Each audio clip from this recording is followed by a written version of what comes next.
Video muuziqaa afaan Oromoo akkasumas movie, drama, comedy fi oduulee garagaraa quality bareedaa HD dhaan ilaaluu yoo barbaaddan YouTube irratti Bakakka Entertainment Channel subscribe godhaa.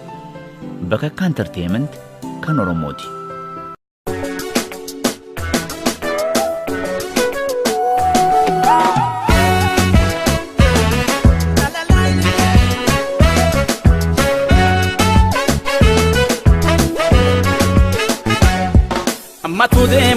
Amatoo demanii adeema oolanii dabalaan hoogahu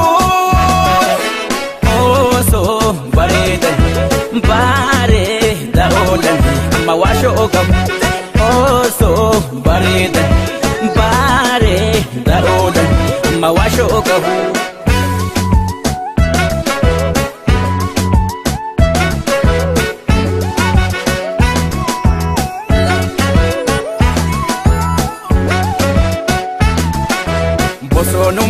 Lumaaf joomee osoo gurruu keessaa deetus abbaa kee maalumaa goones shookoksaa kennaa eegus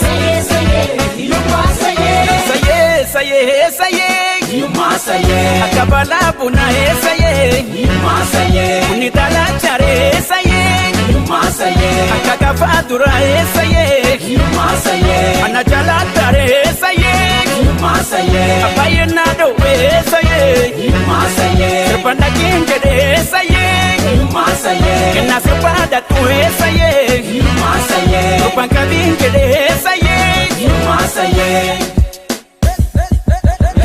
sayee ko hiyyummaa sayee ko hiyyummaa sayee ko hiyyummaa sayee.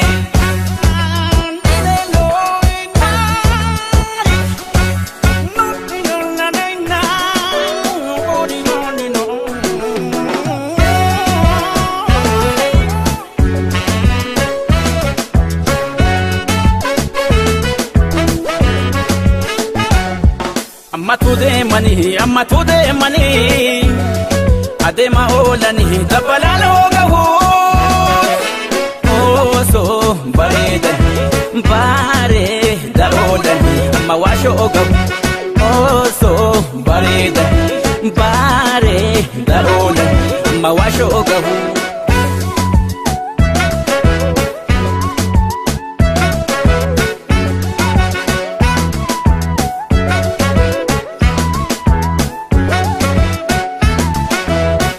Warqee qotaa duuti naaloo kilees manaa jaaree hiyyummaa atis kan kee ta'uun beekaa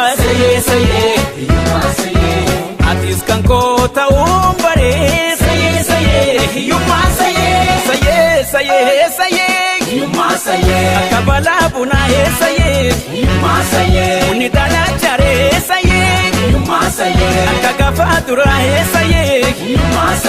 ana jalaattaree ula maree ani maree jedhii mariina suuqadhu